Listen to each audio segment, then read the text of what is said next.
you got to know that there are differences in intelligence. It's really important. If you go into a job and you're not smart enough for that job, you're going to have one bloody miserable time. And you're going to make life wretched for the people around you because you won't be able to handle the position. And as you climb hierarchies of competence, the demand on fluid intelligence increases. And so, unless you want to fail, you don't put yourself in over your head. Well, what's over your head? Well, that's a tricky thing to figure out. I mean, you have to figure that out with intelligence, you have to figure it out with conscientiousness, you have to figure it out with creativity, you have to figure it out with stress tolerance, with agreeableness, because you want to go into a cooperative environment and not a competitive one if you're agreeable, and with neuroticism, you probably want to keep the stress level of your job relatively low, because those are all places that you can break down. And most people have at least one significant weakness in their intelligence personality makeup, and you got to be careful not to place yourself in a position where that's going to be a fatal flaw. But what you really want to do, as far as I can tell, if you want to maximize your chances for both success and let's say well-being, is you want to find a strata of occupation in which you would have an intelligence that would put you in the upper quartile. That's perfect. Then you're a big fish in a small pond. And you don't want to be the stupidest guy in the room. It's a bloody rough place to be. So, and you probably don't want to be the smartest guy in the room either, because what that probably means is you should be in a different room, right? You should look at a place where if you're right at the top, you've mastered it. It's time to go somewhere where you're a little lower so that you've got something to climb up for. So, and if you're not hyper conscientious, for example, you're probably not going to want a job that you have to work 70 hours a week at, because you're just not wired up that way. You'd rather have some leisure, and like, more power to you. If that's how you're wired up, there's nothing wrong with having some leisure. But if you're someone who can't stand sitting around doing nothing ever, then maybe you can go into a job that's going to require you to work 75 hours a week. And almost all jobs that are at the top of complex dominance hierarchies require very high intelligence and insane levels of conscientiousness, as well, generally speaking, as pretty damn high levels of stress tolerance, because that can knock you out too, because there's going to be sharp fluctuations in your career, generally speaking, at the higher levels of a structure, and you have to make very complicated decisions, often with very short time horizons. So you have to decide if that's what you want. So, okay, so how smart do you have to be different things in life? Well, if you have an IQ of 116 to 130, which is 85th percentile and above, so it's one person in 8 up to one person in 130, I believe is 85, 90, 95, is it 95? I think it's 95. One person in 8 to one person in 20. Then you can be an attorney, a research analyst, an editor, an advertising manager, a chemist, an engineer, an executive manager, etc. Now, that's not the high end for IQ, by the way. That it can go up, well, it can go up indefinitely, although there's fewer and fewer people as it goes up.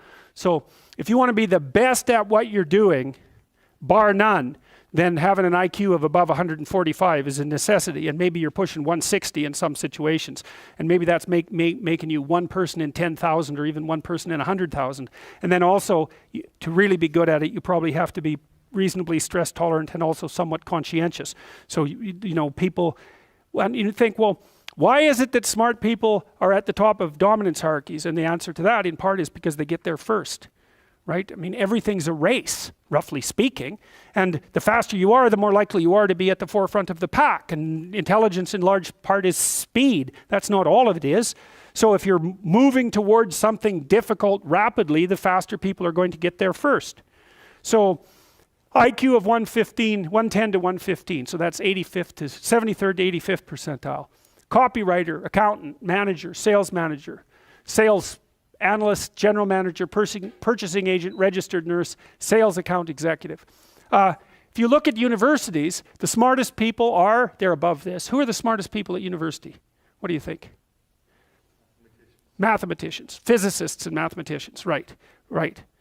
I could tell you who's on the other end, but I won't. Yeah, I'd like to though. Anyways, okay.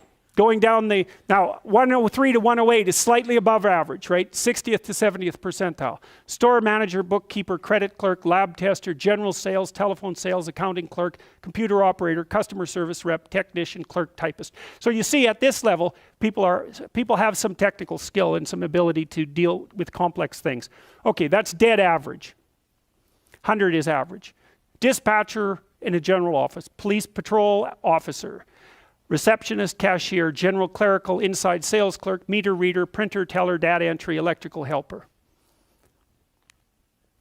95th to 98. Machinist, food department manager, quality control checker, security guard, unskilled labor, maintenance, arc welder, die setter, mechanic. Good IQ range for relatively qualified tradespeople. 87 to 93. Messenger, factory production worker, assembler, food service worker, nurse's aide, warehouseman, custodian, janitor, material handler, packer. Now, what you're starting to see is that as you move down the hierarchy, the jobs get simpler. They're more likely to be assigned by other people, or they're repetitive. Because what IQ predicts to some degree is how rapidly you can learn something, but once you've learned it, it doesn't predict necessarily how well you do at it. And so the more repetitive jobs people with lower IQs are more suited to more repetitive jobs. Under 87, is there something? Well, no. Right. That's a big problem. And it's something our society has not addressed at all. Jobs for people with IQs of less than 85 are very, very rare. So what the hell are those people supposed to do? It's 15% of the population. What are they supposed to do? Well, we better figure it out, because one of the things that's happening too is that as the high IQ tech geeks get a hold of the world, the demand for cognitive power is increasing, not decreasing, right? You want to be a teller? Well, you know, those checkout machines, they're not so simple. You want to work at McDonald's? You think that's a simple job? You don't see robots working at McDonald's. And the reason for that is that what McDonald's workers do is too complex for robots to do. So this is a discussion that no one wants to have, but that's okay. It's still a problem, and it has to be dealt with. So the US government, I think I told you this at one point already, it's illegal to induct anyone into the US Army if they have an IQ of less than 83, right? It's about 10% of the population. Because the US Army, and they've been doing IQ testing since IQ testing began, because they want everybody they can possibly get into the Army, because in peacetime, they use it as a way of moving people up the socioeconomic ladder, and in wartime, well, obviously, you need as many soldiers as you can get your hands on. And so you're not going to be any pickier than you have to be. So when the US Army says it's illegal to induct anybody into the armed forces if they have an IQ of less than 83, then you know that they've done it for absolute necessity. Right? And when people have made a finding that contradicts what they want to hear, and they're doing it out of absolute necessity, you can be reasonably true that it's one of those facts that just won't bloody well go away. And so you might think, well, if there's nothing for someone with an IQ of less than 83 to do in the Army, what makes you think that there's something that they can do in the general population? And then the issue is, because the conservatives will say, well, they should just work harder. It's like, sorry, that ain't going to fly. And the liberals will say, well, there's no difference between people anyhow, and you can just train people to do everything. And that's wrong. So they're both wrong, and they're seriously wrong. And the fact that neither side of the political perspective will take a good, cold, hard look at this problem means that we're going to increasingly have a structural problem in our societies, because we're complexifying everything so rapidly that you can't find employment unless you're intelligent. You guys are really going to face this, Lawyers are disappearing like mad. And the reason for that is, you can look it up online. Increasingly, you can do things yourself if you're smart. And so, like, the working class people have been wiped out pretty nicely over the last 30 years by automation and various other things. It's the low end of the white collar class that's coming up next. So I'm not saying that lawyers are in the low end, but low end lawyers are in the low end of the white collar class. So there's still going to be plenty of positions for people who are creative and fast on their feet and super smart. In fact, those people are going to have all the money, and that's already happening to a great degree.